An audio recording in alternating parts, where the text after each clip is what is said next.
Olá, bom dia.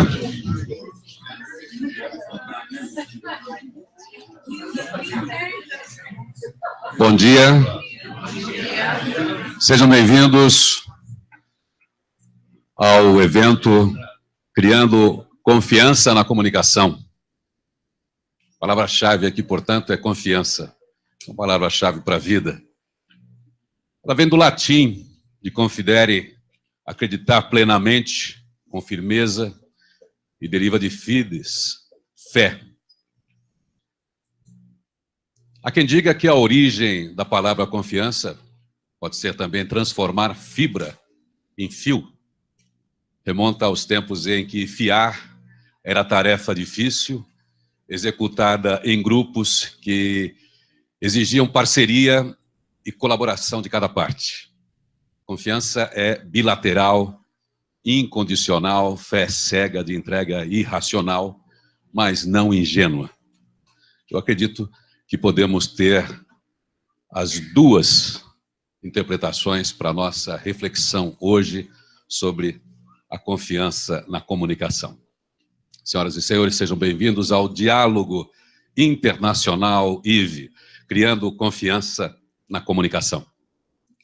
O IVE, Imagens e Vozes da Esperança, é um movimento que reúne comunicadores e artistas que buscam a construção e o incentivo de mídias que contribuam para uma visão mais apreciativa e equilibrada sobre os acontecimentos do mundo. Não se trata de encobrir verdades difíceis. Trata-se de amplificar o melhor da natureza humana e, sempre que possível, brilhar a luz sobre os passos que podem ser dados para o futuro que queremos. O IVE foi fundado em Nova York em 1999 por iniciativa da Brahma Kumaris, do Center for Advanced in Appreciative Inquiry, da Visions of a Better World Foundation e um grupo de outros colaboradores. Portanto, a atuação é voluntária, inspirada na investigação apreciativa e orientada para a criação da transformação positiva e significativa no mundo por meio da comunicação. Neste encontro, preparado por voluntários IVE de São Paulo, reunimos pessoas que exercem a comunicação, seja através dos canais tradicionais de mídia, de rádio, TV e impresso, seja através das mídias digitais em rede. Temos aqui hoje profissionais de jornalismo, propaganda, artes e estudantes e todos aqueles interessados em promover uma comunicação de mídia mais construtiva e confiável, independentemente do canal ou plataforma. Portanto, nosso muito obrigado pela presença de todos. Queremos, antes de mais nada, agradecer a todos os colaboradores que tornaram possível este encontro de hoje. Destacamos, primeiramente, a ESPM, por cessão deste espaço, a Brahma Kumaris, com todo o suporte objetivo e espiritual, a todos que colaboraram com a vaquinha para a cobertura dos custos inevitáveis de passagem aérea, infraestrutura, tradução, transmissão, divulgação e outros custos. Aliás, quem quiser colaborar ainda pode, é vaquinha com K, porque as nossas contas ainda não estão fechadas. Muito bem. Através do portal ive.org.br, você pode ter muitas informações sobre esta entidade e o nosso e-mail pode ser esse também, contato@ive.org.br. Muito obrigado às empresas que apoiaram, portanto, este evento, este encontro. Nós teremos aqui a participação de uma profissional especialista em descrição, audiodescrição. Será a Dani Forchetti. Eu gostaria que ela explicasse, importante, meio de comunicação inclusivo. Como é que isso funciona, Dani? Bom dia a todos. Esse evento está acontecendo aqui no auditório, mas também está sendo transmitido ao vivo. E a ideia de fazer uma descrição das imagens é para que as pessoas que são deficientes visuais possam se beneficiar desse recurso. A audiodescrição, ela serve como uma forma de transformar tudo que é imagem, tudo que é visual em palavras. E é isso que eu vou fazer agora aqui para vocês brevemente. Então, nós estamos num auditório de 150 lugares. Aqui à nossa frente, nós temos uma projeção com fundo verde escrito em branco, criando confiança na comunicação, www.ive.org.br. Abaixo nós temos os logos dos apoiadores e dos organizadores. Nós teríamos aqui participando 3 palestrantes, a Judy, que é uma mulher de pele clara, cabelos e olhos claros. Ela está usando um casaco bege sobre uma camisa clara e uma calça. Nós teremos também a Cristina, é uma mulher de pele morena clara, cabelos pretos, olhos escuros, e ela está vestindo um casaco bege com uma echarpe e uma calça. E nós temos o Heródoto, que é um homem de pele clara, cabelos castanhos e olhos escuros, que está vestindo uma jaqueta azul marinho sobre uma camisa clara e uma calça escura. Fim da descrição. Bom trabalho e diálogo para vocês. Nossa, muito obrigado, Dani, que torna mais inclusiva esse nosso encontro, esse nosso evento, esse nosso diálogo. Vamos, então, ao nosso diálogo que começa agora. Eu quero destacar os participantes deste painel, começando por Judy Rogers, diretora, fundadora do IVE, Imagens e Vozes da Esperança. Durante mais de 20 anos, trabalhou em diversos veículos de comunicação norte-americanos. Desde 1997, é consultora independente, enfatizando o poder do diálogo para apoiar a inovação social e individual, a mudança em toda a comunidade e todo o sistema. Seu foco principal hoje é o constante estudo sobre a dimensão interior da vida e a maneira como a nossa consciência afeta a nossa visão e nossas ações no mundo. Convido para que venha ao palco Judy Rogers.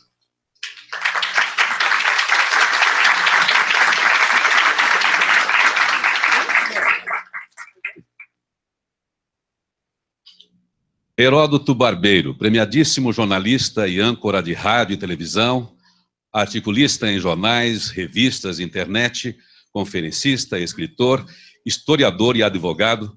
Heródoto Barbeiro, que apresenta diariamente o jornal da Record News e do R7, além do musical Talentos. Foi por muitos anos apresentador do Roda Viva, da TV Cultura e do jornal da rádio CBN. Uma de suas grandes virtudes é ser parceiro e militante da área ambiental. Muito obrigado, Heródoto.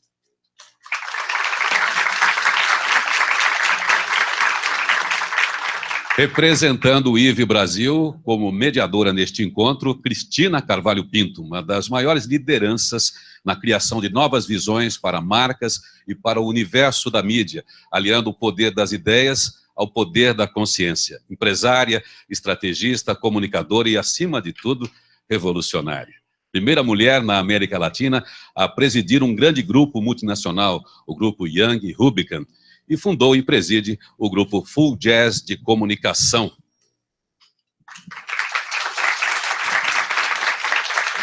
Quero lembrar que, por ser um diálogo, teremos a participação da plateia, que poderá escrever perguntas que serão endereçadas aos nossos convidados a partir das exposições que serão feitas agora. Eu passo a palavra para Cristina Carvalho Pinto. Bom dia a todos. Bem-vinda, queridíssima Judy. Que prazer especial te rever. Você tem, como sabe, eu já te expressei em outras ocasiões, um papel fortíssimo na minha existência. E eu te sou muito grata. As pessoas talvez não saibam da onde nasce a nossa relação. E eu vou rapidamente sintetizar. queria expressar honra, não só por ter você aqui, como por ter o Heródoto, que é, com certeza, no universo do jornalismo, uma das pessoas a quem eu devoto a maior admiração, pelo trabalho que você desenvolve, pela profundidade da sua alma, que é expressa diariamente na maneira como você narra a história presente. Eu conheci a Judy Rogers no ano de 2000, creio. Eu sou muito ruim para datas, viu, gente? E eu recebi um dia um convite por e-mail em que haveria um encontro no Rio de Janeiro, e esse encontro se chamava Imagens e Vozes de Esperança. E como eu sou redatora, e aquilo me encantou, o título me encantou. Eu falei, nossa, que coisa poética, né? Aliás, desculpa, como você apresentou, Irineu, e eu me virei para falar com a Judy, eu queria fazer esse parênteses de dizer que o Irineu Toledo, que certamente vocês conhecem, é com certeza uma das pessoas, das almas e dos profissionais mais transformadores da mídia.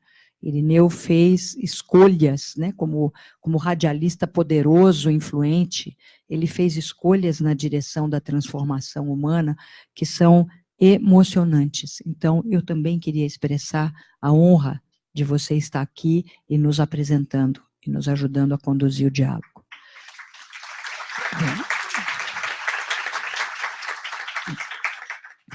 Eu sei que eu fui para o Rio de Janeiro e lá apareceram umas mulheres maravilhosas vestidas de branco e eu fiquei sabendo que existia a Brahma Kumaris. E vim a descobrir que é uma das maiores escolas de meditação e, portanto, de elevação da consciência humana no mundo. E essas descobertas me fizeram um bem imenso. A Judy começou a descrever o que é realmente criar mídia que traga, que estimule, que ajude a florescer imagens, vozes de esperança numa humanidade que está precisando tanto disso. E aquilo fez um shift na minha cabeça. Eu descobri que toda a angústia que eu tinha profissional, eu tinha uma angústia terrível, né? Quer dizer, uma carreira de sucesso de um lado e uma profunda insatisfação do outro. E esse mix eu não conseguia expressar para ninguém, as pessoas achavam que eu estava ficando maluca. E eu guardava para mim, e isso estava virando uma panela de pressão dentro de mim. E eu descobri que tinha um outro caminho, um outro jeito de endereçar os dons que Deus me deu. E o dom da comunicação, com certeza, é um dom marcante entre os presentes que eu recebi. Isso mudou a minha vida, isso fez com que eu deixasse de lado a carreira anterior, isso fez com que eu fundasse o Grupo Full Jazz de comunicação, isso fez com que eu fizesse opções duríssimas, dificílimas, de buscar encontrar parceiros, clientes, colegas, que pudessem contribuir para trazer ao mundo uma outra visão. Marcas são meramente veículos para comunicar algo que valha a pena. Se a gente sente que não vai valer a pena, ou porque o produto é danoso à saúde, ou porque a marca não está realmente interessada no ser humano e no planeta, a gente simplesmente não trabalha. É só isso, nós não julgamos, nós não trabalhamos, só assim. Isso nos leva a escolhas duras, e ainda mais num ano de crise, né? Em que todo mundo, qualquer centavo que cair à mão pode ser importante. Mas nós não abrimos mão do nosso propósito. E isso nos dá uma saúde mental, emocional, que não tem preço. O diálogo sobre criar confiança através da comunicação e na comunicação, ele não é apenas importante, ele é urgente, é dramático, é crucial.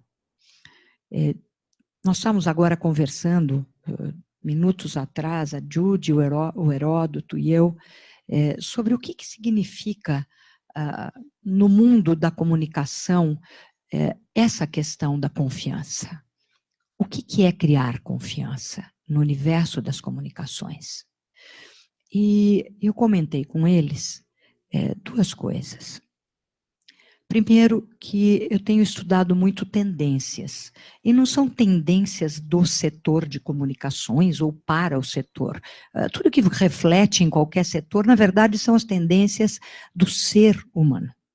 E o ser humano hoje, ele está caminhando de maneira muito rápida para o que a gente pode se definir como um cenário de imaterialidade. Em inglês, essa palavra, até eu conversei com Judy, ela explicou que immaterial, em inglês, pode ter duplo sentido. E aqui é no sentido claro de que nós estamos nos desapegando da matéria e fazendo escolhas mais fluidas para nossas vidas. Tem muita gente hoje dizendo, quando você fala disso e alguém pede um exemplo, todas as palestras que eu já ouvi sobre tendências nessa direção, todo mundo repete só dois dos exemplos, que são os mais óbvios. A maior frota de táxis do mundo hoje não tem nenhum táxi, nenhum carro. A maior rede de hotéis do planeta não tem nenhum quarto. Eu estou falando do Uber, estou falando do Airbnb, por exemplo, né? Eu posso ficar na sua casa, você pode ficar na minha, e nós podemos ficar na dela e na dele, e assim por diante. O dinheiro está se desmaterializando. O presidente do Banco da Suíça acabou de dar uma entrevista afirmando que no máximo em 10 anos não existirá mais moeda no mundo. Moeda no sentido figurativo, sim, no sentido imaterial, sim. Mas nós já não lidamos mais com dinheiro. É difícil a gente ficar pegando dinheiro na mão. Nos países nórdicos hoje, o comércio não está mais aceitando que se pague nada com dinheiro. Porque dinheiro traz bactérias, traz doença, é sujo. Dinheiro é uma coisa imaterial. Você faz um clique no celular e pagou. É assim que funciona. A mídia também está se desmaterializando a passos urgentes e rápidos, né? Nós temos aqui 2 brilhantíssimos jornalistas que representam mídias de grande importância no cenário atual. E mais, as mídias e o trabalho que eles representam vão ser cada vez mais a grande busca por mídia. Nós tínhamos no Brasil um verdadeiro monolito, que é a Rede Globo de televisão. Chamar de monolito não é crítica, gente. Nós estamos ainda num sistema monolítico, então é meramente um exemplo. Tá? Então, os monolitos estão se dissolvendo, porque a consciência humana está se desmaterializando. O mundo denso, o mundo excessivamente concreto, pesado, que muitas vezes nos puxa para a sombra, porque a sombra é densa e a luz é fluida, esse mundo está se dissolvendo. Então, a própria mídia, incluindo as organizações Globo, está se dissolvendo. Vão se transformando em dezenas, centenas de canais de televisão, canais midiáticos através da internet. Nós todos somos mídia. Eu faço um post hoje na rede social, tem um monte de gente que já reage, gosta, não gosta, complementa, acrescenta, debate. É assim, todos nós. Então, a grande mídia hoje é cada ser humano. Então, tudo isso é o sintoma mais claro de que a consciência humana está evoluindo e está se tornando imaterial. Então, como é que eu posso criar confiança neste universo? É respondendo a 2 fatores. Esses não tem mais como a gente escapar deles, felizmente. Por isso eu sou tão otimista. O primeiro é que nós precisamos contar histórias por inteiro. Histórias por inteiro, eu vou dar um exemplo em relação ao que está acontecendo neste momento no Brasil, em relação à mídia. Então, no jornalismo, Quando você tem um país em crise e as pessoas estão ficando muito tensas, as pessoas estão, as marcas, as pessoas, os seres humanos, as empresas, os empregos, as atividades, está faltando dinheiro. Não falta dinheiro no mundo. Não falta nada de dinheiro no mundo. Existe uma concentração para objetivos nem sempre os melhores. Mas está faltando dinheiro.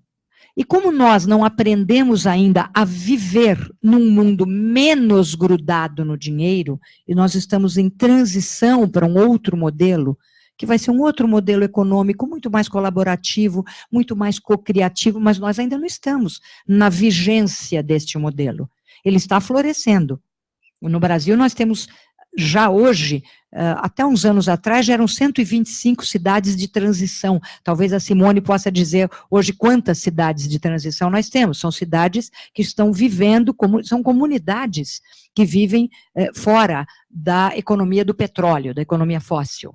Nós temos 100 e tantas moedas lastreadas no Banco Central, veja como tudo está se dissolvendo no Brasil, mas a mídia não conta nada disso. Então a gente tem a impressão de que o único modelo possível é este que está instalado, que é concentrador, ele gera grande desespero. Quando nós entramos na crise deste modelo, tem muita gente que se suicida, como aliás tem sido alardeado ultimamente pela mídia, né, suicídios, e o suicídio já é, nesse caso, a eclosão, né, de doenças mentais, né, que só precisam de um gatilho para eclodir.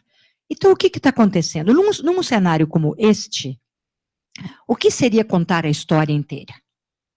O que seria gerar confiança? Sim, se eu tenho 5 suicídios, eu tenho 100 milhões de pessoas se reinventando, porque fecharam no Brasil, no último ano, 100 mil empresas quebraram. 100 mil. É lógico que 100 mil empresas e mais os seus fundadores e funcionários, eles não estão todos jogados nas sarjetas, eles estão se reinventando. Então, quando eu conto a história de uma crise, eu preciso contar inteira. Não é que eu não possa mencionar que está havendo um ou outro suicídio, mas eu preciso contar as histórias inteiras de quem está se reinventando. Esses são exemplos.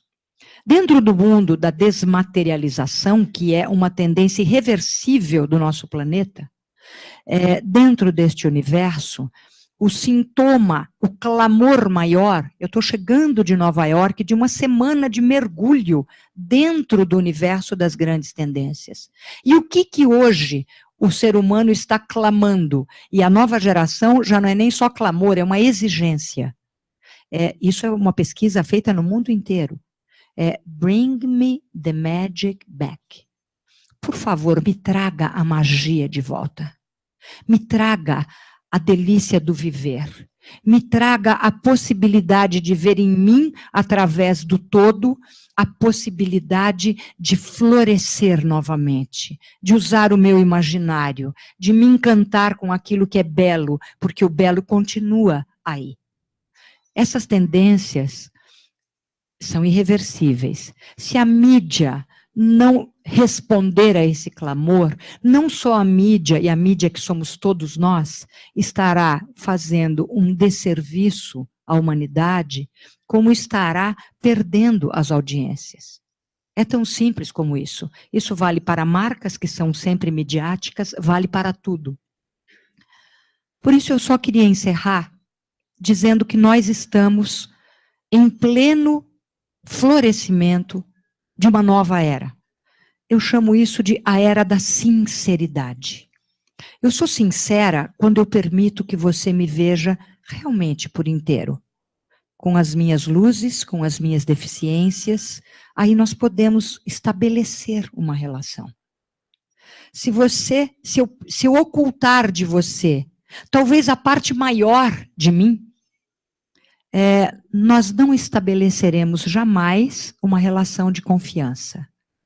Se a mídia quer confiança, ela precisa compreender que hoje, também em pesquisas internacionais, está provado que 40% das pessoas perguntadas no mundo inteiro Elas estão respondendo que a educação, 40% da educação hoje se faz através de mídias, processos midiáticos. 40% da educação. É a resposta do ser humano ao poder da mídia. 39% é entendido como papel das escolas. Então, a mídia é considerado o maior, entre aspas, educador. Nós estamos educando ou estamos deseducando? Então, vamos trazer a magia de volta para nós mesmos, para que nós possamos disseminar e compartilhar isso com essa humanidade tão carente e, ao mesmo tempo, tão poderosa. Obrigada.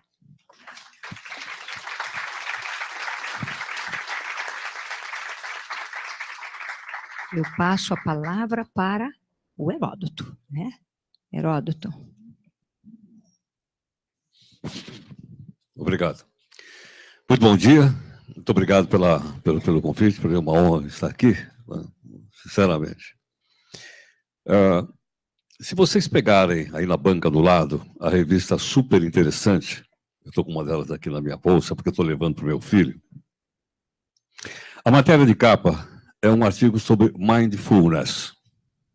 Está na capa da revista, super interessante, que escreve as coisas de uma maneira que até eu sou capaz de entender. A primeira vez que eu ouvi a palavra mindfulness, eu fiz uma viagem ao Butão. Eu sou budista. Foi numa palestra de um monge, lá numa cidade chamada Punaka, no interior do Butão. Um sujeito extremamente culto, monge muito culto, falava muito bem inglês. E eu comprei o livro dele. Aí eu fui ver que mindfulness, que ele havia me explicado, na verdade era um método de meditação que havia na Índia antes do Siddhartha, antes do Buda nascer. O Buda nasceu mais ou menos há uns 600 anos antes de Cristo, 580 e poucos anos antes de Cristo.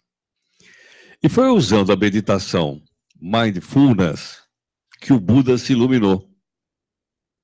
Só que, naquela época, a Índia ainda não tinha sido uma colônia britânica e eles não sabiam falar mindfulness. Eles falavam dhyana, que foi levado para a China e os chineses não conseguiam pronunciar a palavra dhyana. Ficou di e virou chan na China. De lá, os japoneses foram estudar esse tal de chan lá na China. E como eles não conseguiam em japonês falar chan, eles falaram zen. Ou, se quiserem, o zen budismo. Baseado única e exclusivamente na meditação. Tá? E a meditação, ela cabe em qualquer contexto de ordem religiosa, não importa que religião você tenha, e não importa também qual é a filosofia. Meditação cabe em todo lugar. Por que razão?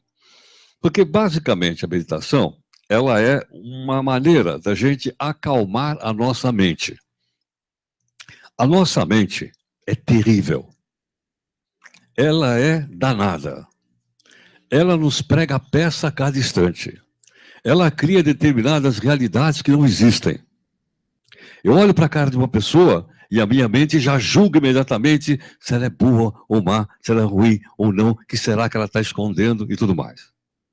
Então vocês imaginem, se eu ou qualquer um de nós aqui, né, que trabalhamos, meus colegas que estão aqui, somos jornalistas, e deixamos a nossa mente tresloucadamente retratar a realidade, pode ter certeza que nós pisamos muito mais no código de ética do que quando nossa mente está sob nosso controle. Então, ter a mente sossegada, ter a mente estabilizada, ela ajuda, por incrível que pareça, eu nunca contei isso, estou falando a primeira vez que estou falando na minha vida isso. Ela ajuda a gente a fazer um melhor jornalismo. Porque, obviamente, né, com a minha mente mais estabilizada e mais clara, eu posso talvez olhar direitinho, né, para aquelas regras do jornalismo que nós juntamos no chamado Código de Ética e que talvez possa identificar melhor, possa retratar melhor aquilo que acontece na nossa sociedade através do jornalismo. Por esse motivo, eu acho que com a mente sossegada, nós podemos perseguir melhor o que foi colocado aqui, que é confiança na comunicação. E acho que essa confiança está diretamente relacionada, diretamente juntada ao processo de transparência que a Cristina acabou de colocar agora.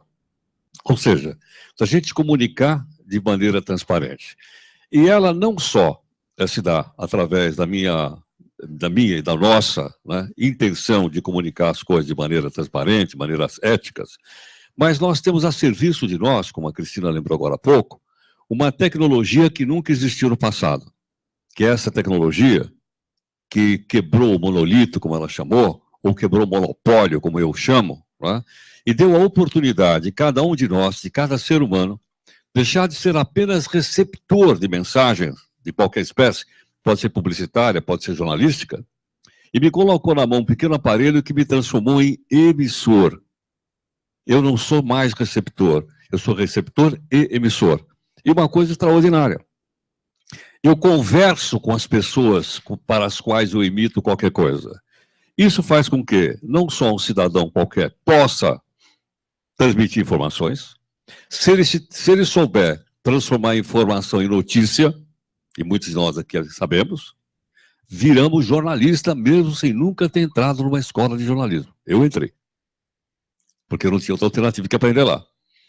Mas, de repente, me colocaram na mão. Então, quando ela diz que isso está se dissolvendo, está realmente dissolvendo. E não é só o táxi, não é só o hotel. A profissão de jornalista está se dissolvendo também. Não são só os veículos de comunicação. Eu não sei mais para que plataforma eu trabalho, palavra de honra. Eu não sei. Porque as plataformas se juntam todas e quando você trabalha, aquilo espalha pelas plataformas de maneira geral.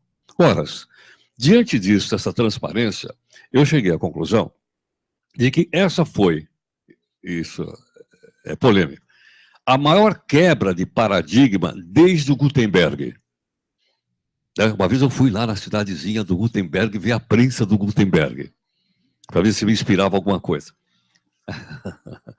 Tá certo? Desde aquela prensa do Gutenberg até hoje, não houve uma quebra de paradigma tão importante na comunicação e no jornalismo, está embutido dentro dela, como o momento que nós estamos vivendo, em que me colocaram na mão de todos nós a possibilidade de emitir notícia. Então não dependo mais do monopólio, não dependo mais do cartel. Eu acho que essa discussão, que é uma discussão até que teve no Congresso Nacional, ela está absolutamente obsoleta. Não há mais necessidade disso. Eu não preciso mais dividir os grandes complexos midiáticos que tem no Brasil. Não há necessidade mais. Nós estamos com mídia ninja, nós estamos com tudo quanto é tipo de mídia. Tá? Agora, o que faz a gente olhar um pequeno pedaço, uma pequena plataforma na internet, ou uma grande plataforma de televisão, é basicamente a questão da credibilidade, ou seja, a questão fundamental, que é a questão da confiança que eu tenho no veículo, a confiança que eu tenho na marca, a confiança que eu tenho no jornalista, de que realmente ele está apurando os fatos corretamente e está entregando a mim. É óbvio que eu gostaria de saber a opinião dele, é óbvio que eu gostaria de saber a interpretação dele, mas antes disso, eu quero que ele me informe corretamente. Eu preciso parar com essa história de achar que nós somos formadores de opinião. Eu não acho que eu sou formador de opinião. Eu acho que eu sou uma pessoa que apura fato, e divulga os fatos, e as pessoas formam sua opinião. A gente precisa parar com a catástrofe histórica que nós temos no nosso país, que é aquela de ser tutelado. Nós somos tutelados em tudo, inclusive pela mídia. São eles que decidem o que é certo e errado, e nós, como um bando de carneiros, vamos atrás daquilo que disseram para a gente que está certo ou está errado. Ou seja, eu acho que essa possibilidade é aquela que desenvolve o nosso espírito crítico, que mexe com a nossa maneira de ser. E eu creio que, com a mente mais tranquila, nós somos, cada um de nós, capaz de distinguir aquilo que da nossa vontade, da nossa intenção, daquilo que nós achamos correto, enfim, de eu formar minha própria opinião, meu próprio espírito crítico, porque aí eu consigo, inclusive, desenvolver melhor a minha cidadania. No entanto, apesar dessas mudanças todas, né, que nós estamos assistindo, e elas são realmente bem-vindas, ainda assim, não há mais nada tão interessante, porque mudanças da história da humanidade sempre existiram. Desde a revolução do Neolítico até hoje, sempre mudou. As mudanças acontecem. Qual é a diferença? A diferença é que nunca mudou tão rápido quanto muda agora.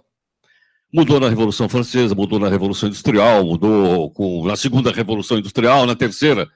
Mas essa que nós estamos vivendo, eu li na revista da ESPM, no primeiro artigo da revista, sobre a Quarta Revolução Industrial, eu li ontem esse artigo, achei extraordinário, interessantíssimo, o artigo está lá, daqui da casa, nunca mudou tão rápido. Então, mudando muito rápido, e com instrumentos tão poderosos na minha mão, na mão de cada um de nós, é muito mais fácil a gente cometer erros do que a gente cometia no passado. Muito mais fácil. E quando eu falo cometer erro, não estou falando só da grande mídia, eu estou falando do erro. Ele se capilariza.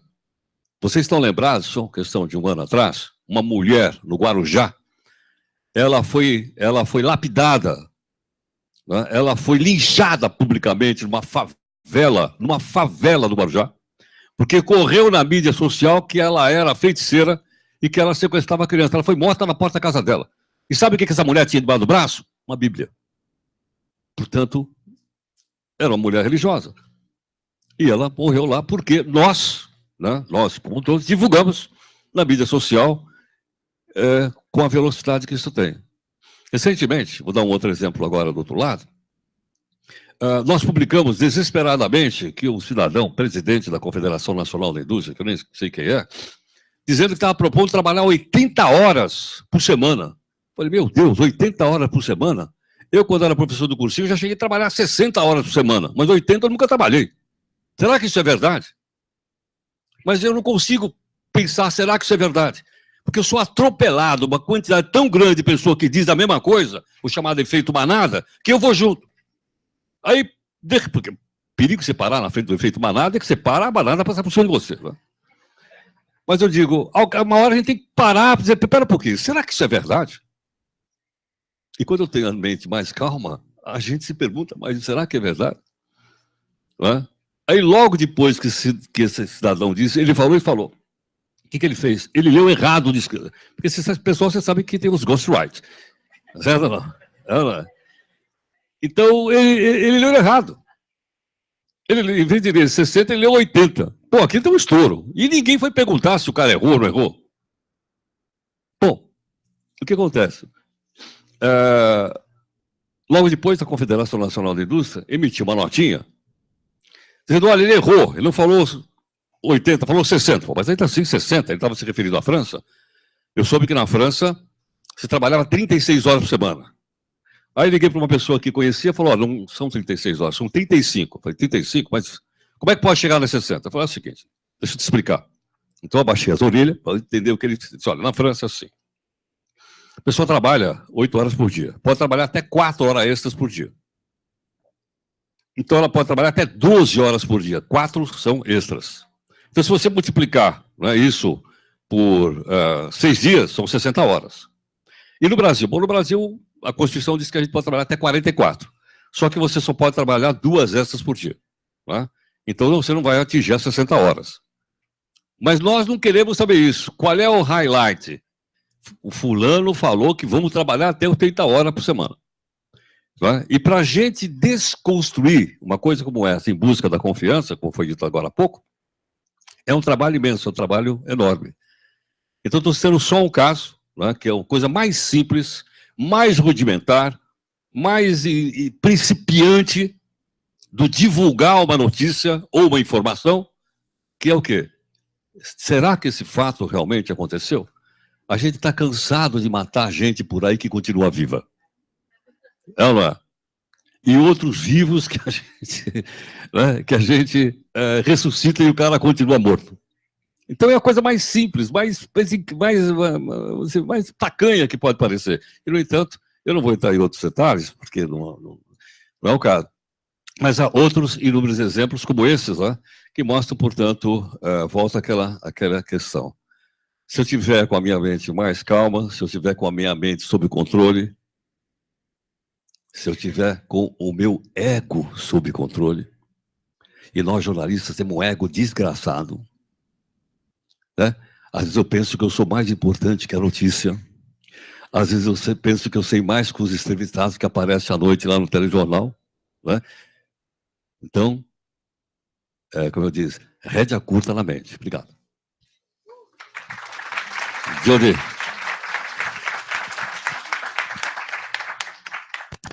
Então, primeiramente, eu peço desculpas por não falar em português com vocês. Venho ao Brasil e não falo português, é uma vergonha. Eu deveria poder falar com vocês na própria língua de vocês. Eu adorei o que os meus dois colegas falaram. E eu vou pegar um pouco de cada um deles aqui. Imaterialidade. Cristina falou a respeito de imaterialidade relacionada a coisas que são fluidas, a coisas que são digitais, que estão em movimento. E isso é verdade. Esse é o nosso mundo.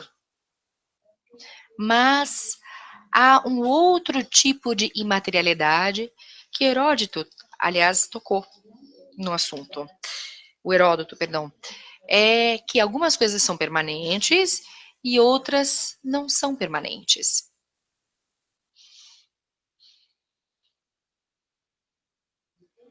As coisas que são permanentes, ninguém consegue tirar. As coisas que são impermanentes, você pode perder numa crise econômica, você pode perdê-las num incêndio, você pode perdê-las numa eleição, quando as coisas não vão do jeito que você gostaria que fossem. Então, se agora estamos numa época interessada em confiança e em sinceridade e em segurança, eu diria que é uma era que está interessada em coisas que são permanentes, coisas que não podem ser tiradas de nós.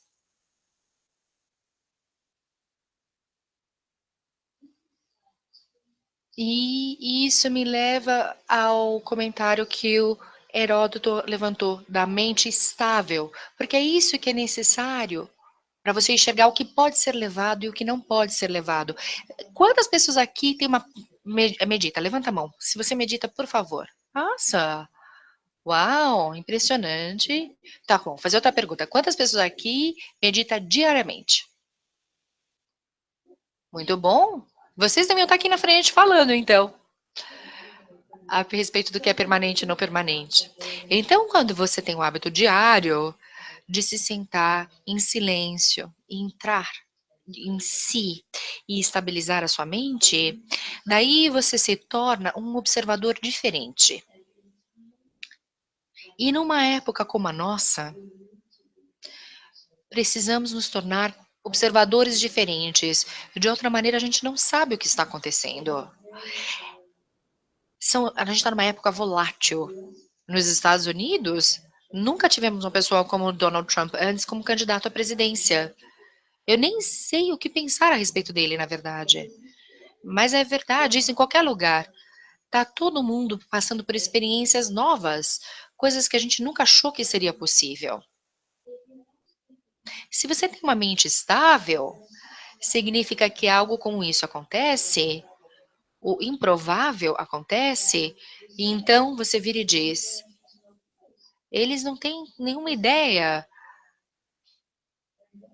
Isso aqui é ruim para a gente. Isso aqui não vai trazer um bem-estar público.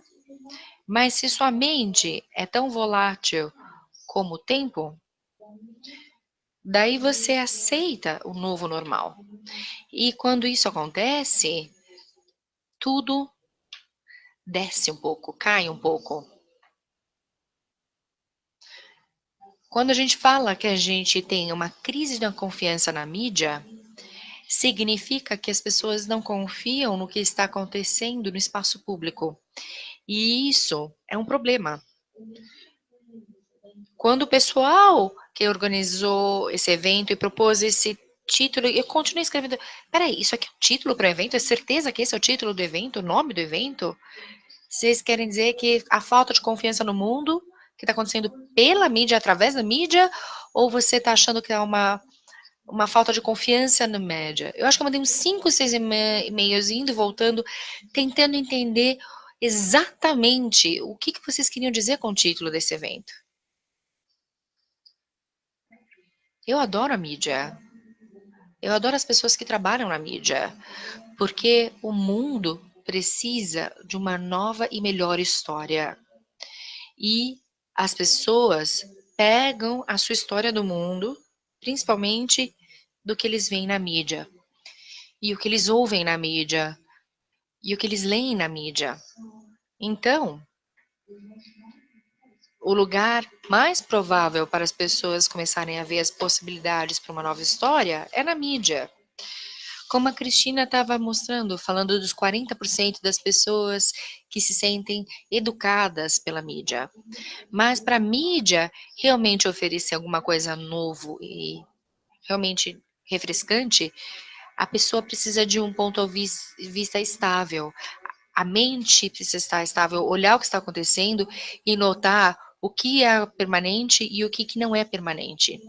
Em outras palavras, teve uma fotografia brilhante ano passado com uma criança de 3 anos na praia da Síria morto. Acho que todo mundo viu o menino nas praias, não é? Na praia, morto na areia. Por que aquilo nos tocou tanto? De milhares de fotos dos refugiados da Síria, por que aquela foto tocou? O que aquele fotógrafo viu? Aquela pequena criança parecia que estava sendo colocado para dormir. Ele estava naquela posição que a criança vai para a cama. Então, todo mundo que já colocou uma criança na cama sentiu a dor no coração, naquele momento daquela criança morta na areia da praia. Agora, isso é permanente, veja. Não é uma estatística a respeito de refugiados, é a experiência do que um pai com o coração partido estava lidando. Então, adorei saber que todos vocês estão meditando e tirando um pouco de tempo para si mesmo, para estabilizar sua mente. Porque nunca houve uma época mais importante do que o agora, para ter uma mente clara, para ser um observador claro, para ver as coisas de maneiras diferentes e conseguir perceber o que está acontecendo e como as pessoas percebem o que é permanente e o que não é permanente. Eu não sei do tempo, posso continuar falando? Não sei como é que tá, quanto tempo eu tenho. Então eu quero fazer uma proposta para vocês. Pode me acreditar ou não, tá? Pode acreditar em mim ou não. A minha proposta é que agora há 2 coisas acontecendo, tipos de coisas acontecendo. Existe uma força descendente trabalhando no mundo. Ou seja, é um enfraquecimento de sistemas no mundo, que é bem fácil perceber então essa energia. Você pode ver na mudança climática, você pode ver em instituições, temos empresas, consultorias desaparecem de um dia para o outro. Tem o Lehman Brothers um dia, no dia seguinte não tem mais, consultorias desaparecem. A gente vê também na qualidade do solo, da água, dos solos da água, nos processos políticos também a gente percebe. De várias maneiras, é bem fácil essa energia descendo no planeta. E para nós que contamos as histórias do mundo, e a gente fala dessas instituições já há muito tempo, a gente tem essa tendência de estar absorvido nessas quebras.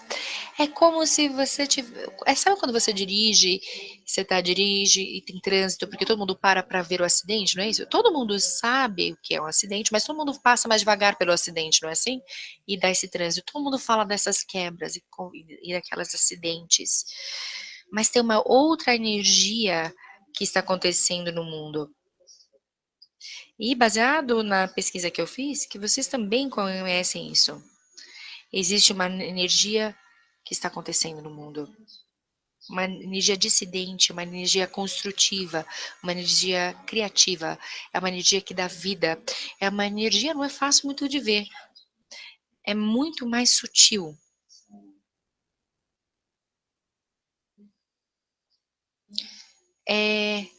ela nota o que está emergindo, o que está sendo criado.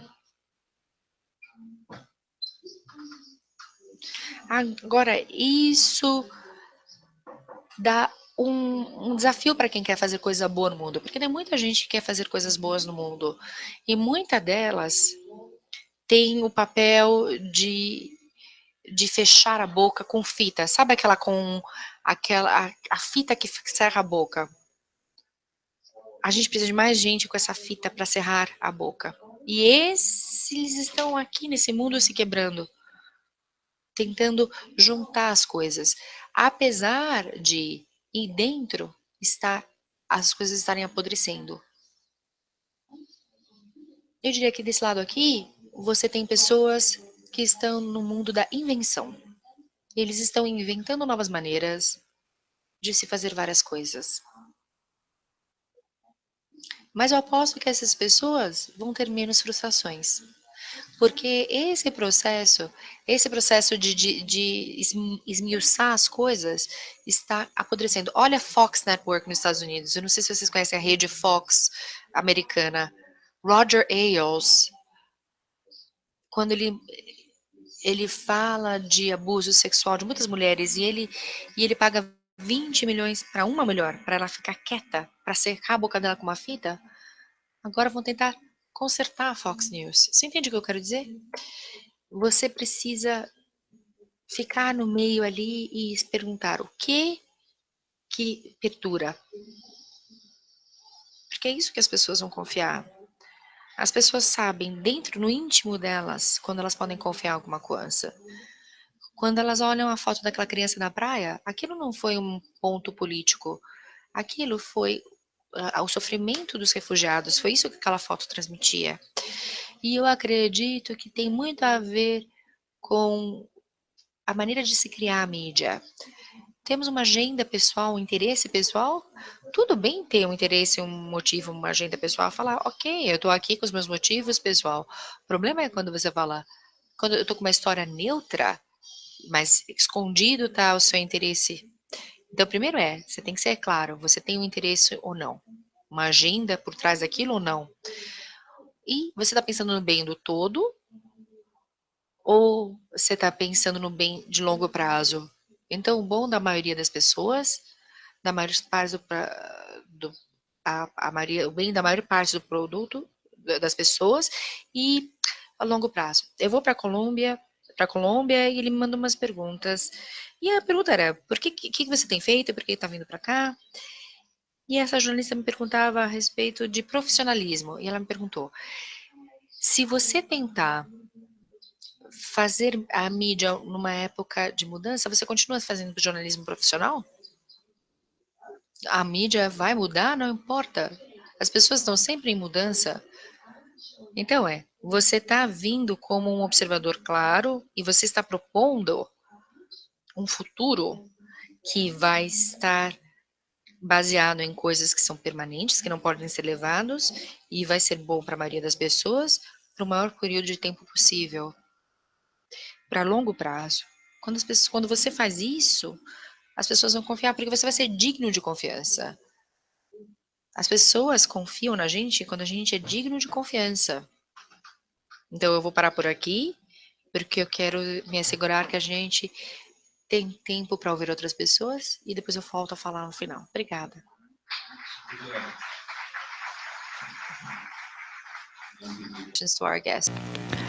A realidade, e aí nós precisaríamos fazer um outro seminário, um outro diálogo de 4 horas no mínimo, para entender, mas a realidade é que percepção é válida. E a mídia é percebida como formadora de opinião. Né? Eu falei outro dia num diálogo desses, ou numa palestra, não lembro o seguinte, se eu estiver no meu carro, né, e alguém diz assim, eu ligo o rádio e fala assim, em Brasília, 19 horas, eu olho para o meu relógio, atualmente a gente não olha quase para relógio, eu olho para o meu smartphone, e se lá estiver 19h03, eu volto 3 minutos, se tiver 6:55 da noite, eu vou ajustar. A mídia se tornou entre aspas, com muitas aspas, um Deus. A mídia fala e as pessoas abaixam a cabeça e acreditam. E pior do que tudo, disseminam aquilo que ouviram ou leram. Um dos maiores perigos, e eu passei a me policiar de maneira muito séria. Eu não estou nas redes sociais, eu não estou no Facebook, então são razões de ordem pessoal, mais íntima. Mas eu acompanho, né? Porque na minha profissão a gente acompanha. Agora, o que acontece é o seguinte, a gente subitamente recebe uma coisa por WhatsApp. Recebeu, a coisa parece importante, você imediatamente tem um impulso de fazer send. Né? Você já está mandando para grupos teus.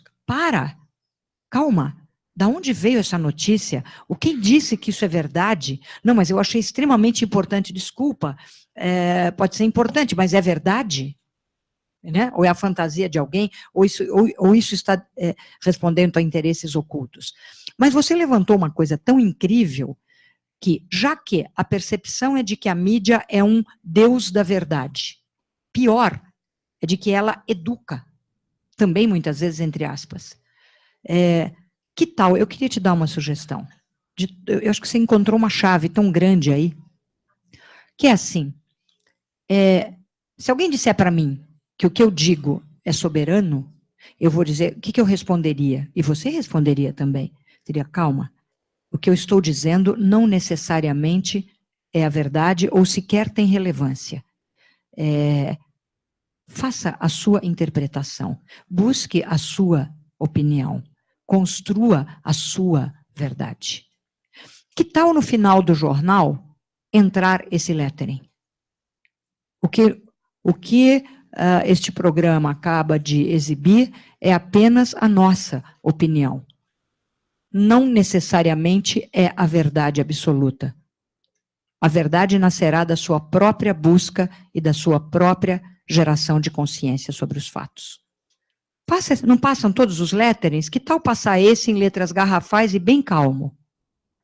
Porque a mídia também, se ela assumiu o papel de ser a dona da verdade, por alguma razão, isso que eu digo, isso é uma discussão de olhar camadas de antecedentes desta situação. Mas se ela assumiu sem querer ou querendo muito, na minha opinião, ela quis muito esse papel, então agora também cabe à mídia desconstruir e estimular uma visão mais consciente da história. Tirará o peso que hoje recai sobre a própria mídia e claramente sobre o jornalismo, tirará muito desse peso e provocará nas pessoas a importância das reflexões individuais. Né? Fica aí a minha sugestão, não só para você, mas para todos os jornalistas do Brasil. Nós estamos aqui aguardando, se alguém tem opiniões, perguntas, provocações, reflexões.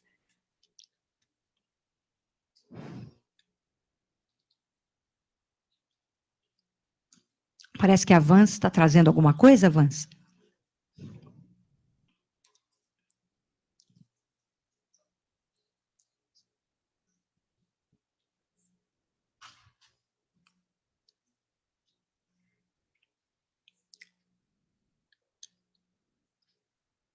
Olha, tem bastante pergunta, gente. Como é que você gostaria? Você gostaria que a gente fosse passando? Eu acho que tem, sim, vamos lá, porque tem perguntas que são mais dirigidas, creio eu, porque a primeira que eu estou vendo, né, são mais para o mundo da imprensa, para o mundo, né?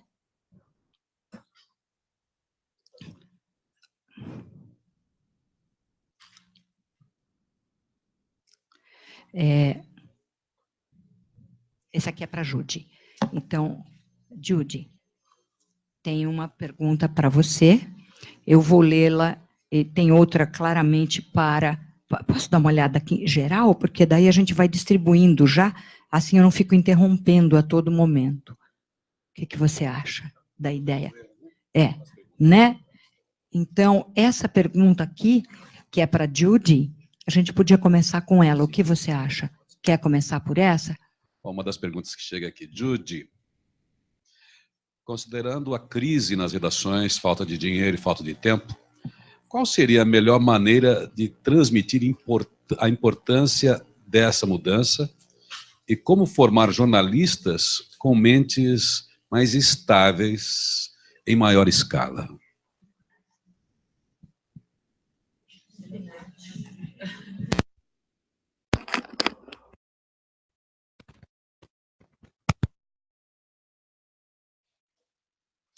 A tradução não escuta sem uso do microfone. Eu acho que acontece através de vocês. Porque, como todas as práticas, vocês trabalham em comunidades, não é isso? Vocês almoçam, vocês jantam juntos, vocês se reúnem, vocês batem papo. Vocês são uma comunidade. Então, seus amigos... Eu estou ouvindo a minha tradução, peraí que é estranho. Pronto. Seus amigos vão confiar em você, se você disser para eles o que isso ajuda você, não é? Eu acredito que meditação era bem... Como eu posso colocar? Era bem fora do comum.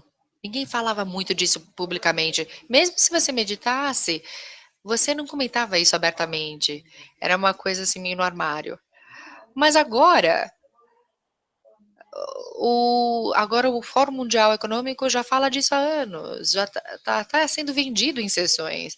Harvard Business School agora é parte padrão do currículo da Escola de Administração de Harvard.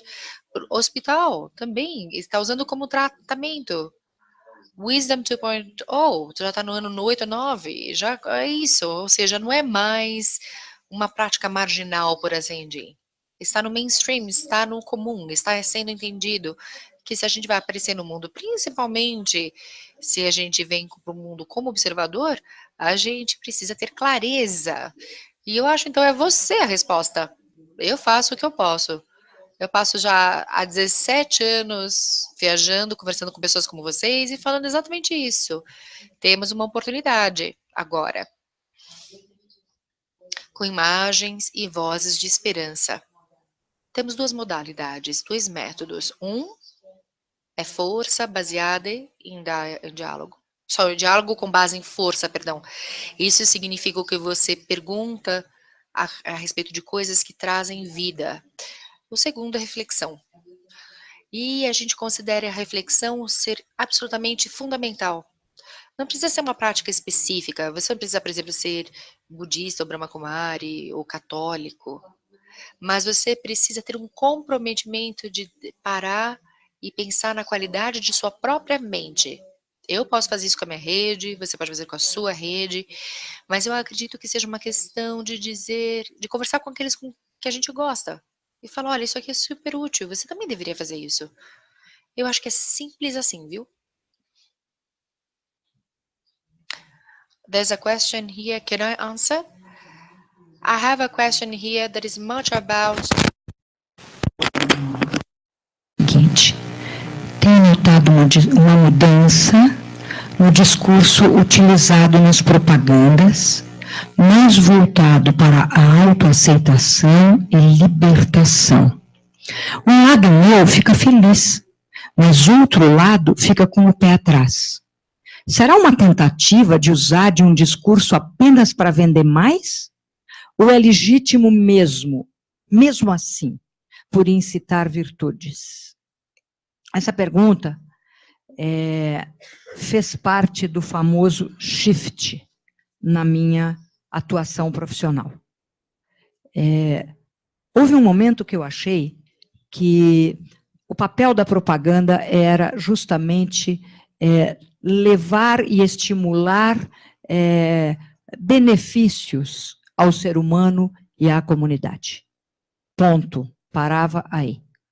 Um belo dia eu estava com a Judy e um outro grupo de pessoas, anos atrás, lá na FAAP, num diálogo que aconteceu lá, muitos anos atrás, e eu expressei este valor, que eu entendia como valor, que o papel da propaganda tinha que ser aproveitar cada palavra, espaço midiático, fosse o que fosse, para transmitir valores humanos e resgatar a autoestima das audiências.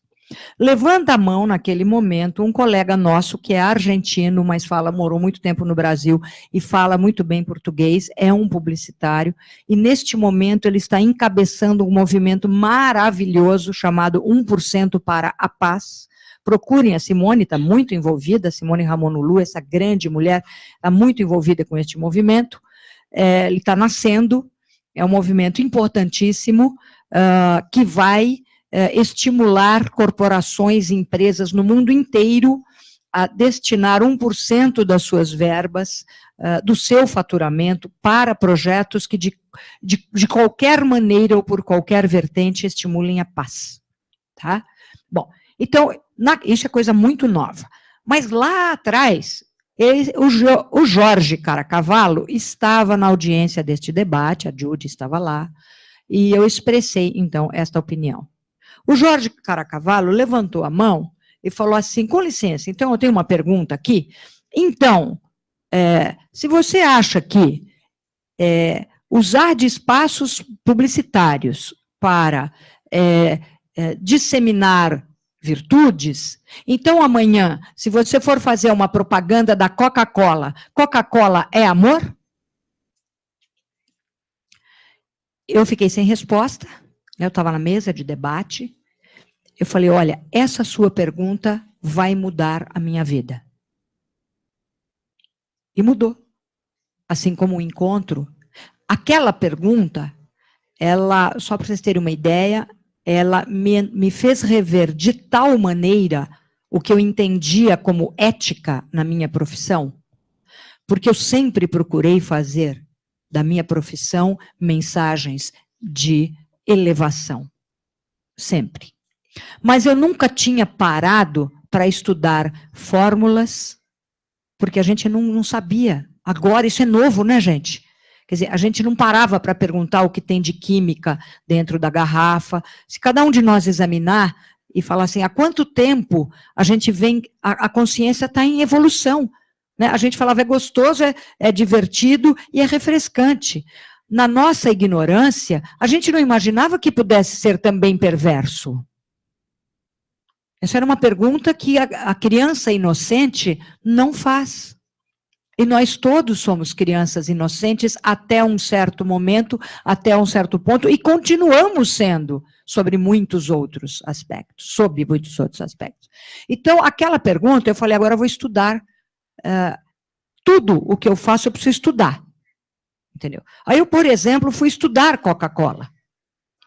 Aí eu li o livro Medicina da Imortalidade, que foi escrito por 2 prêmios Nobel, né?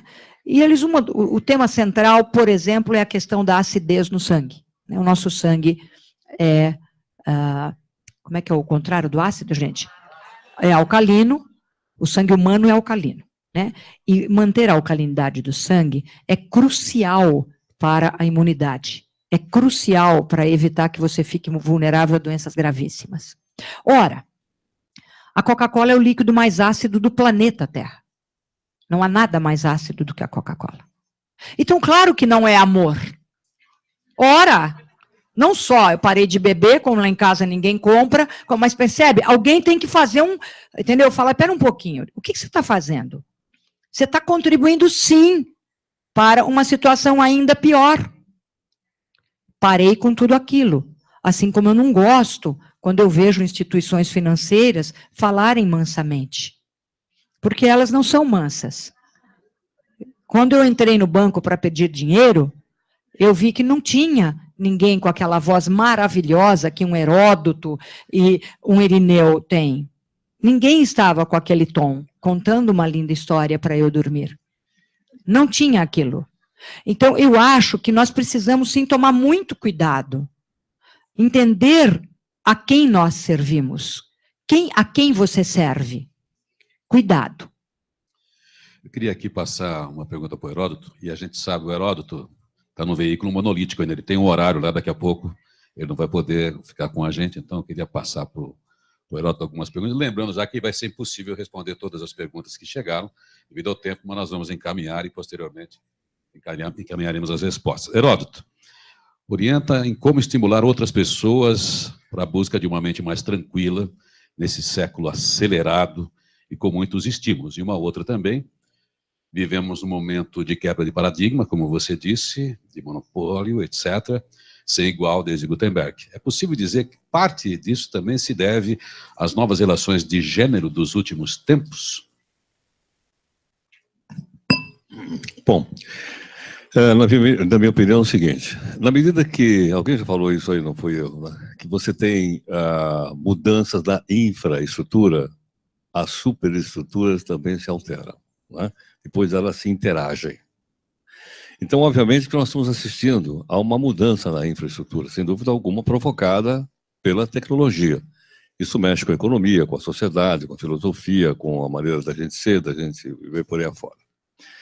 Então, obviamente, tudo precisa se readequar, né, de acordo com essa nova mudança da tecnologia e das suas consequências sociais. Uma delas é o desemprego. Nós estamos vivendo uma época, eu estive olhando, uma época em que as mudanças foram evolutivas. A Revolução Industrial começou com a máquina a vapor do James Watt, depois foi substituída pelo motor elétrico do Siemens, depois foi substituída pelo motor de combustão interna, aí o petróleo entrou na parada, né, com o Daimler e o Benz lá na Alemanha, e atualmente com os bits e os bytes, que não são materiais, são imateriais. Então, diante disso, né, então, se é uma transformação atual disruptiva, vai ter um efeito devastador em cima da sociedade. Não é só o motor, como vou repetir, não é só o motorista de táxi que está ameaçado. Imagine quantas profissões estão ameaçadas com o advento dessa nova tecnologia. Você olhar para trás, você vai dizer, bom, é verdade, né? Na Revolução Industrial Inglesa, quando apareceram as primeiras máquinas automáticas de tecer, ainda foi no final do século XVIII, todos os tecelões que tinham vindo do campo a trabalhar na fábrica foram mandados embora. Os caras foram para a rua e ficaram na porta da fábrica. Queremos emprego. Mais ou menos o que está acontecendo hoje, guardadas as devidas proporções. Não é? Na época, eles recorreram à força. Entraram nas fábricas, eram ainda galpões, nas fábricas, quebraram tudo. Lideradas por um cara chamado Ludd. Daí o nome de ludismo. Bom, o que aconteceu? O pessoal ficou na porta da fábrica, já quebrou uma máquina, agora ele vai chamar nós para trabalhar. Não, ele comprou outras máquinas. E o pessoal continua lá fora. Então é óbvio que é disruptivo, na medida que fecha muitas oportunidades, abrem outras, sem dúvida alguma. Né? Mas abrem para quem está com os olhos abertos para ver para onde essas coisas vão indo e para onde eu vou poder me encaixar na próxima maneira pela qual, né, a estrutura econômica se desenvolve. Não esqueçam que, voltando para meu quintalzinho aqui, por que eu vou pagar por uma notícia se ela é grátis? Já pensaram nisso ou não? Por que eu vou pagar por uma notícia se ela é grátis? Ela é free. Né? Eu mesmo tenho aqui no bolso várias empresas de notícias, entre elas a UOL, a BBC e outras, estão me mandando notícia grátis. Algumas delas até me avisam, né? Bate aqui na pele e já chegou uma coisa nova. Tá certo? Por que eu vou pagar? E, no entanto, minha mente fica um pouco confusa. Eu pego o Interbrand, que a Cristina conhece muito melhor que eu só conheço lá por fora, e vejo que a empresa mais lucrativa do mundo, a marca de maior admirabilidade do mundo, no Interbrand, se chama Google. E o Google, como produto, não existe. Imaterialidade. Imaterialidade não existe. Como é que uma empresa que vende uma coisa não existe pode faturar tanto? Eu estou em parafuso.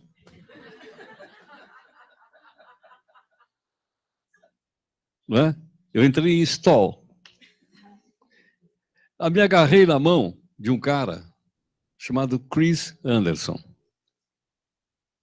Sugiro que vocês leiam o livro dele. Chama A Economia do Grátis, publicada pela editora Campos, Elsevier. Leiam lá. Pessoal que mexe com publicidade, nossa área, ele é autor também daquele The Long Tail. É o mesmo autor. Eu peguei lá o Chris Anderson, fiquei pendurado no Chris Anderson. Lá. Mas assim que eu estava pendurado no Chris Anderson, veio um tal de Jeremy Rifkin, já ouviram falar nele ou não? Aí o cara vai e corta a corda que eu estava pendurada nela e cai de novo. Leio lá, A Terceira Revolução Industrial, é um dos últimos livros dele. Né? Então, a gente precisa entender essas coisas que elas fazem parte do nosso mundo. Agora, volta àquele momento. Como é que eu vou ver essas coisas? De uma maneira desesperada, com a minha mente a 100 por hora, não durmo, não como, não ando, não tenho amigo, não faço nada, ou vou controlar a minha mente para ver se com a minha mente mais tranquila eu posso ver melhor o que está se passando. Tem uma alternativa, está com vocês. Tem um pensador, Heródoto, de esquerda, né? Está meio pecado falar isso ultimamente, do início do século passado, Gramsci, ele dizia assim, sobre essa crise que talvez a gente pode interpretar. Crise é quando o velho não morreu e o novo não nasceu ainda. Eu acho que o novo não nasceu, já nasceu. Nós estamos ainda no velório do velho. Então é essa crise que todos nós estamos enfrentando para essa adaptação, porque o mundo já chegou a esse nível de materialidade, já estamos dentro dele. Muito legal. Judy, nós temos duas perguntas aqui para você, entre muitas, mas como o Irineu disse, nós precisamos priorizar alguma coisa. A Maria Zulmira pergunta para você o seguinte: qual a importância do humor e da leveza nesse momento da comunicação?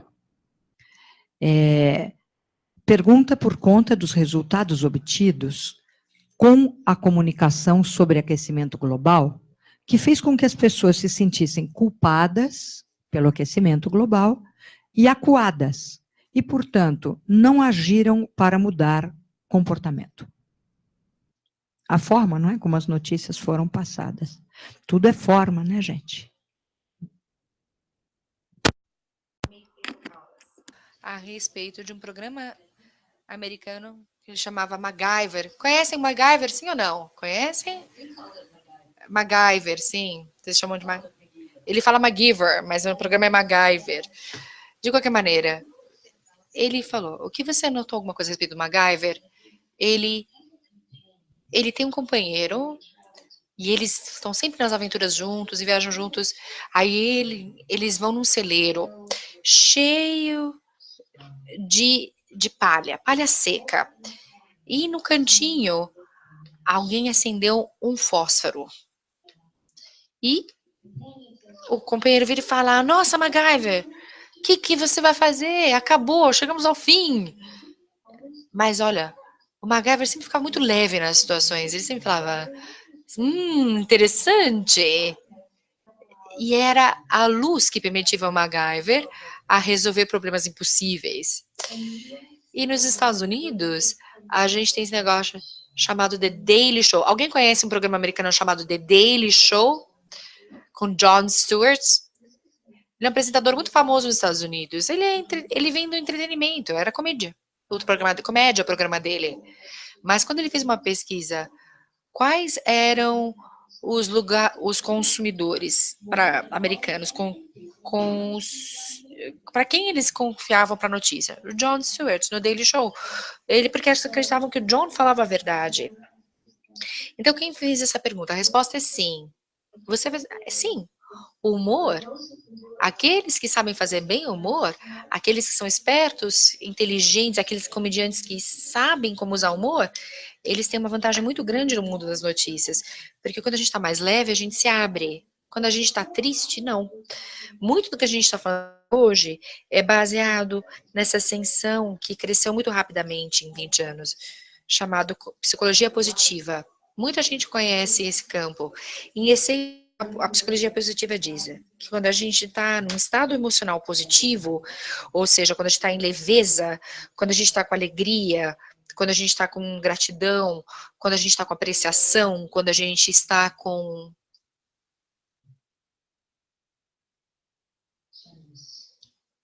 generosidade, nós estamos mais inteligentes.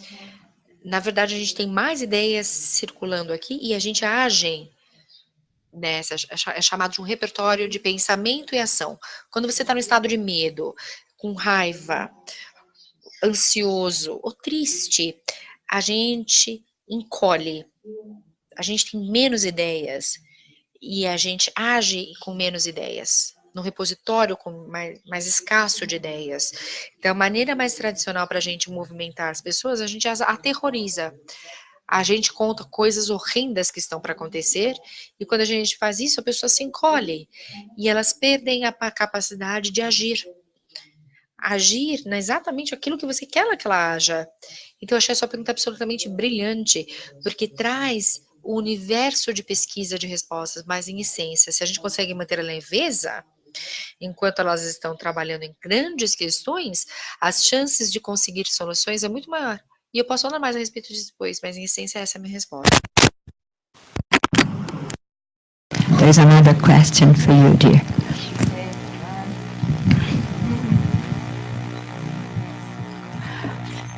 Observando essa mídia que foi mencionada, esse cenário midiático, então, nesse cenário, o que perdura? Em que podemos confiar? Que imagem essa mídia de hoje, né, transmite para você?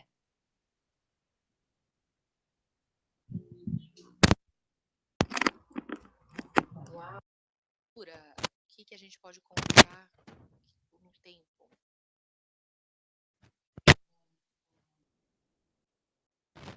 Você sabe tão bem quanto eu. Eu vou dar a minha opinião, veja bem. Eu não sou especialista no que você confia. Mas eu diria que a gente confia em algumas pessoas. Por exemplo, nos Estados Unidos, um dos meus primeiros projetos de mídia era com Walter Cronkite. Eu tinha uns 30 anos de idade, ele tinha 65, e eu estava amedrontada. Ele era tão grande, ele era muito importante. Mas essa era uma pessoa que o país inteiro confiava. E quando Walter Cronkite decidia que os Estados Unidos tinha feito algum erro, por exemplo, entrar no Vietnã na guerra, o presidente Johnson virou e falou: perdi o Walter Cronkite, isso quer dizer que eu perdi a opinião pública. Então, com o tempo, seja qual for o método da entrega, a gente pode ficar bem distraído com novas tecnologias e com novos modelos de receita, mas os negócios de contar história vai sempre perdurar, seja lá qual método, contar história.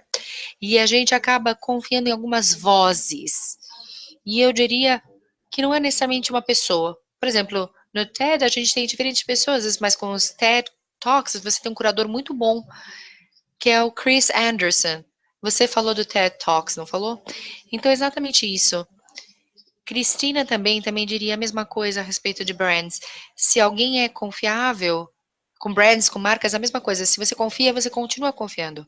Então, a pessoa é a fonte de informação. Mas ela pode quebrar também. Você pode perder confiança. Mas, de maneira geral, essa é a minha opinião. Tem duas perguntas que eu acho que é importante tentar rapidamente responder antes do encerramento. Como esse assunto desperta vontade, né, de perguntar mais, de conversar, de dialogar e assim por diante. Tem uma pergunta que é o seguinte: o que dizer da alta audiência das notícias ruins ou sensacionalistas? É o Sérgio que pergunta, eu vou tentar ser muito sintética, e aí, como nós temos dois jornalistas aqui, eu também gostaria que, se vocês quiserem, seria bacana a opinião, tá? Ai, que coisa.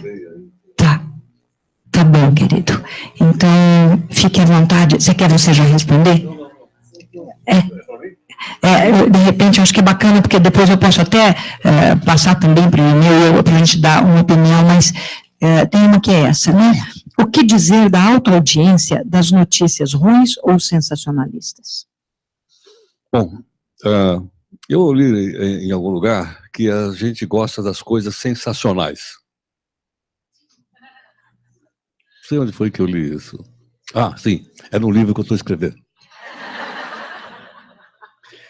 O livro é uma coleção For Dummies. It's a collection of books called For Dummies. It's an American collection. In Português, iniciantes, não. Fugiu o termo agora. Para leigos. Leigos. Yeah. Então, chama Jornalismo para Leigos. E eu estou escrevendo um livro, Jornalismo para Leigos. Eu me incluo lá no leigo, estou pesquisando. Mas é essa questão. Agora, nem sempre aquilo que é sensacional não deve ser confundido com sensacionalismo, que é a distorção do sensacional. Nem sempre o sensacional é tragédia. A gente tende a achar que o sensacional é tragédia, não é? O sensacional é alguma coisa que me toca com mais profundidade.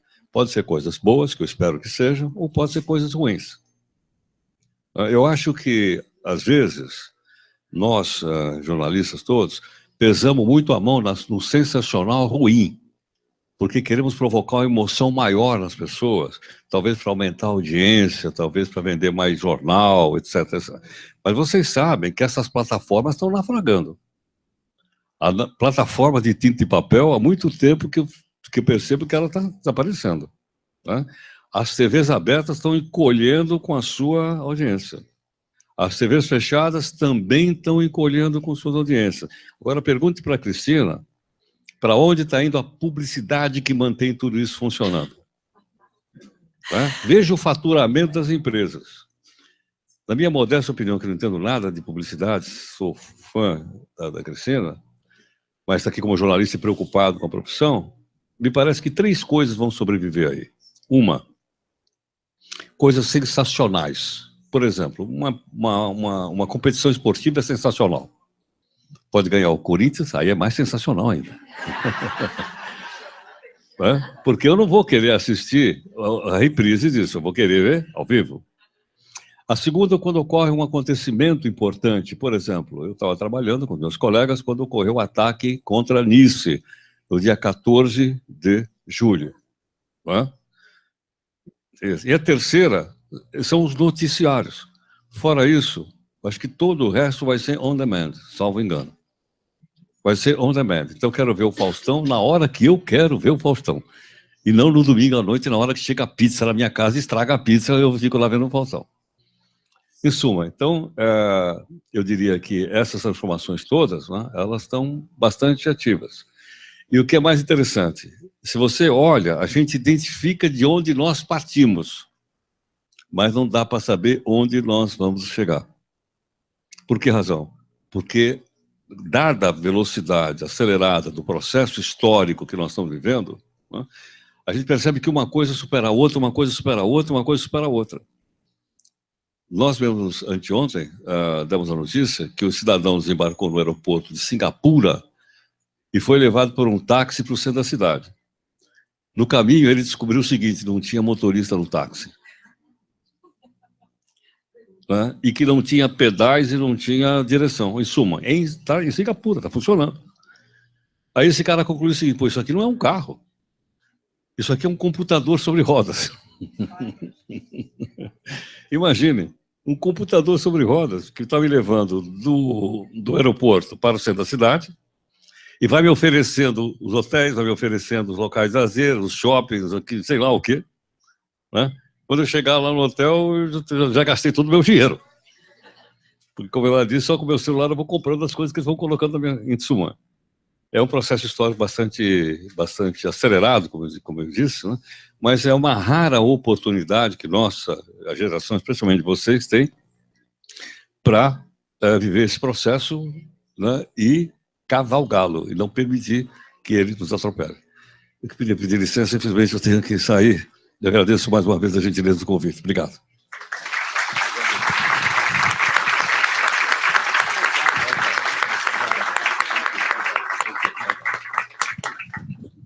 Nós queremos agradecer imensamente ao Heródoto Barbeiro.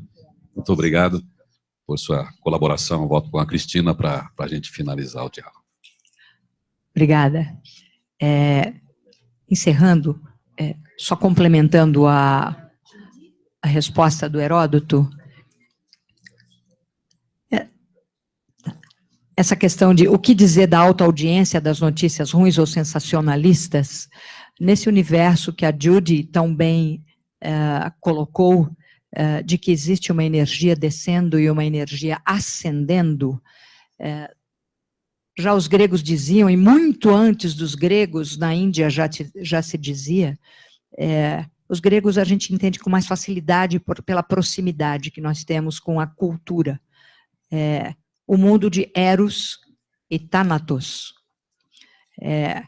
a vida e a morte, a pulsão de vida e a pulsão de morte que se instalaram na humanidade, não são a nossa origem espiritual, mas foram instaladas.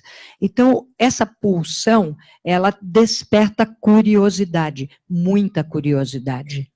A sombra pode despertar grande curiosidade. Se você falar com evangélicos, eles vão dizer, ou até mesmo com antroposóficos, porque a questão da força luciferiana não é uma questão de religião. Então, aquilo que a gente pode chamar de Lúcifer ou de Ahriman, não importa, quer dizer, essa força descendente, ela é força, ela tem energia, e é uma energia com grande habilidade para nos atrair. Assim como a força ascendente é uma incrível, potente energia, incrivelmente leve e fluida. Então, quando a gente fica atento e as audiências vão para as energias ruins, é por falta de energias também maravilhosas e boas, sensacionais, contadas pela mídia. E a gente fala assim, mas então por que a mídia não equilibra mais? Porque com a questão da crise econômica mundial, que já vem, não é de agora, há muito tempo, porque esse modelo está implodido, ele está se dissolvendo, e ele vai se dissolver, a própria mídia se juniorizou, ficou com menos grana e menos gente, com mais senioridade, então predominam os grandes distribuidores de notícias, que também fazem economia, que também estão querendo gastar menos. Então, o que é priorizado? É mais fácil fotografar um cadáver do que contar uma história elevada, interessante, sensacional. Dá mais trabalho, exige mais competência, mais senioridade e um pouquinho mais de investigação. Então, a gente recebe, e jornalistas que estão aqui sabem muito bem do que eu estou dizendo, quer dizer, chegam as notícias, elas chegam. E quando elas chegam, cada um conta do seu jeito, mas elas já foram distribuídas para o mundo inteiro. Então, como é que nós podemos prestar atenção nisso e entender como é que isso está vindo, por que nós temos curiosidade e como mudar o cenário? Primeiro, abandonando a audiência a essa sombra. Nós é que decidimos se nós queremos ver ou não. Só, mas por que a gente tem curiosidade? Porque o ser humano tem na sua mente instalado Eros e Thanatos. Porque Lúcifer, ou Ahriman, e Jesus Cristo, ou Micael, estão presentes. E existe uma disputa neste momento. Nós temos que fazer escolhas. Então, nós que somos artífices da comunicação, precisamos ajudar as pessoas a fazerem escolhas também, mas a gente precisa ajudar. E alguém aí, encerrando de uma vez, pergunta assim, como que a gente pode fazer, influenciar os donos dos veículos? E eu digo para vocês, a primeira forma é abandonar a audiência de tudo o que não nos faça bem. A segunda coisa, gente, é usar o grande poder midiático hoje das redes articuladas. Por que a gente não faz aqui e agora, não é assim um dia, talvez, entrar no change.org, entrar aonde a gente achar que deve entrar e lançar uma carta para os 3 irmãos Marinho. A sociedade brasileira, nós queremos, no mínimo, 70% de histórias que possam realmente nos estimular a buscar saídas, a entender que a vida vale a pena e tem significado. Nós queremos notícias que nos elevem, notícias que estimulem a nossa criatividade, que estimulem a nossa fé na vida. Tem muita gente se reinventando, tem gente inventando coisas maravilhosas, tem gente criando. Cadê essas notícias? Nós exigimos notícias, no mínimo, 70%. No mínimo. Já que hoje tem 95% de sombra, né? Já seria um belo shift. Por que não inaugurar agora esse change midiático. Quem quer escrever a carta? Eu ajudo. Começando com um, aí nós vamos escrever para todos os veículos. Por que não? Muito obrigada a todos, obrigada, Judy, sempre tão inspiradora. Obrigada, querido. Nós estamos encerrando aqui a primeira parte desse painel, agradecendo o Heródoto, que esteve conosco, a Cristina, que foi a nossa mediadora, e especialmente a Judy Rogers, que continua conosco. Nós faremos um pequeno intervalo de 10 minutos e vamos continuar nesse ambiente inspiracional para a produção de notícias inspiradoras, notícias transformadoras, com confiança. Vocês aí que estão nos acompanhando pela internet, já já a gente volta. Nós temos perto de 100 pessoas conectadas acompanhando esse diálogo via internet. Então, 10 minutos para um coffee.